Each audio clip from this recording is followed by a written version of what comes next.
sétimo ano, vocês viram que a gente terminou, né, o capítulo 5. Eu postei atividade para vocês fazerem, me enviarem, não esquecerem. Então, aí a gente vai fazer uma síntese, né, um resumo do livro 1, dos 5 capítulos. Tá? É importante? Por quê? Porque nós vamos fazer avaliação, né? Alguma hora nós vamos ter que fazer uma avaliação. E a gente não sabe ainda como que vai ser essa avaliação. Mas de todo jeito, eu vou fazer uma revisão rapidinho dos 5 capítulos. Quando vocês forem fazer uma avaliação, fica mais fácil. Então é importante vocês acompanharem, matéria que a gente já estudou, que eu já postei vídeo, que a gente já tinha comentado. Quando nós entramos na quarentena, a gente estava no capítulo 3, aí nós vamos comentar, tá bom? Então nós vamos começar com o capítulo 1, Brasil, que país é esse? Né? Então nós vamos encontrar aqui o Brasil com grande extensão territorial.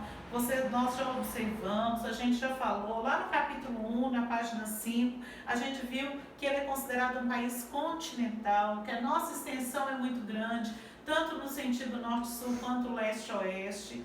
Nós falamos também, né, dessa grande extensão territorial que vai levar, principalmente longitudinal, leste-oeste, que vai trazer 4 fusos horários, revisando o 6º ano, que a gente já tinha estudado.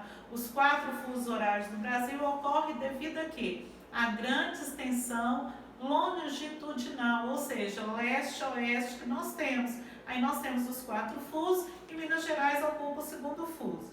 Também falando que país é esse, no capítulo 1, nós vamos falar da diversidade natural. Quantos climas que nós estudamos, né?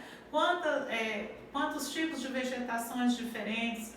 Vegetação essa que é consequência do clima. Se o clima é úmido, eu vou ter uma vegetação exuberante, bonita. Se o clima é seco, como semiárido, eu vou ter uma vegetação, né, que a gente fala, entre aspas, mais pobre, ou seja, menos exuberante, né? Nós vamos encontrar, então, um país com grande extensão territorial, claro, com grandes problemas também, que a gente falou, que a gente comentou, que nós estudamos, né?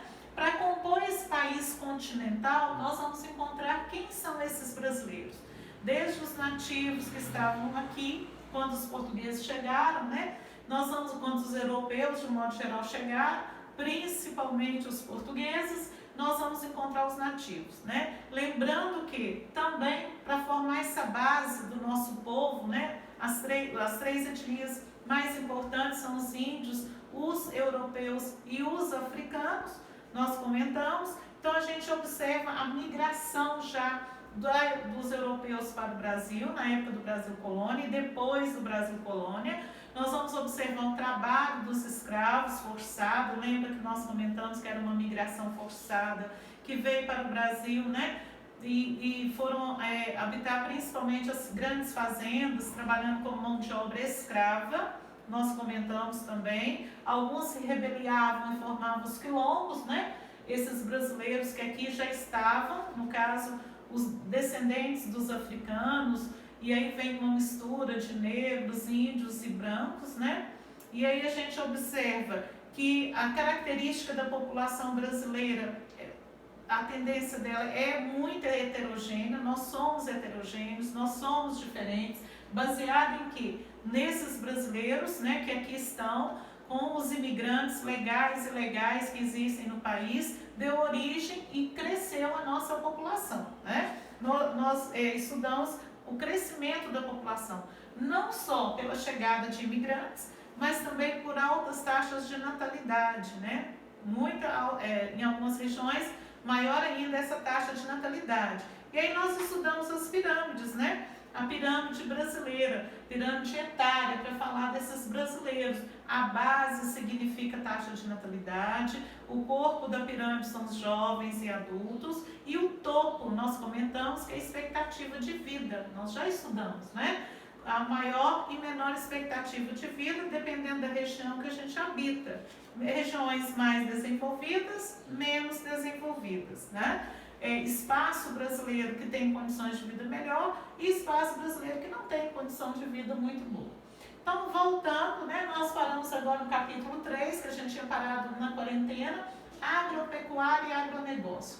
né? A agropecuária, a criação de animais, a dependência do Brasil, né? Exportação de carne, né? Essa agropecuária que pode ser intensiva ou extensiva, dependendo do lugar. Nós vamos encontrar agricultura também, né? Familiar e comercial, vocês já postaram exercício. A agricultura familiar é aquela mão de obra mais restrita, não tem tecnologia. E também o agronegócio, né? Que é um grande investimento, que é um investimento muito alto em tecnologia e métodos modernos de produção na agricultura e na pecuária, certo? Então, o agronegócio é um investimento muito alto. Esse investimento ocorre em vários lugares do Brasil, não em todos, porque nós sabemos que tem desigualdades, né, nas regiões de investimentos. Bom, no capítulo 4, nós falamos sobre industrialização. As indústrias que começaram no Brasil, a indústria de base, né, a chegada das multinacionais, principalmente na região de São Paulo, atraídas pela infraestrutura, já está essas que eu estou falando estão no exercício, estão nas respostas, estão nos comentários. A urbanização, que é o crescimento das cidades, em função da indústria, que atraiu milhares de pessoas, né? A urbanização, o crescimento das cidades, a hierarquia das cidades, eu fiz um vídeo mostrando a hierarquia das cidades, a dependência da megalópole nacional, principalmente São Paulo, né, que é uma grande metrópole nacional. E depois, no capítulo 5, eu encerrei com vocês, né, eu já postei vídeos falando das regiões do Brasil, principalmente aquela região, a divisão regional de acordo com o IBGE, que são 5, né? Norte, Nordeste, Sudeste, Sul e Centro-Oeste. E aí a gente viu também a divisão de acordo com a economia, as geoeconômicas, né? Estou fazendo revisão, são 3 regiões geoeconômicas, a Amazônia, o Nordeste e o Centro-Sul, que não levam em consideração os limites estaduais, e sim, né, as características históricas e econômicas. Também falamos dos 4 Brasis, né, região concentrada, né, aquela região que vai pegar região Sul e Sudeste. Nós falamos do Centro-Oeste, da Amazônia e do Nordeste.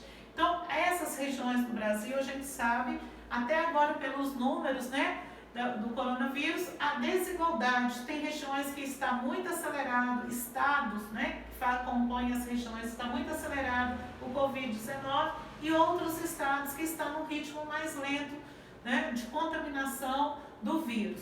Então, a gente observa também investimentos, né, tem regiões, tem estados nordestinos, também o estado do Amazonas, né, que fica na região norte, que tem pouco investimento, e os meios de comunicação, a internet, o que eles estão divulgando, né, dos números acelerados, principalmente no Amazonas. E Pernambuco, Ceará, que compõe a região Nordeste também, os números estão bem acelerados, e contando o principal estado do país, São Paulo, né, que o número de habitantes é muito grande, só na Grande São Paulo são mais de 20 milhões de pessoas, que contribuem também para esse vírus disseminar, a falta, né, de cuidados, a falta de precauções que são fundamentais. Então a gente vê as regiões do Brasil que apresentam desigualdade social, desigualdade de renda, né, desigualdade econômica, principalmente, né, o nível de educação.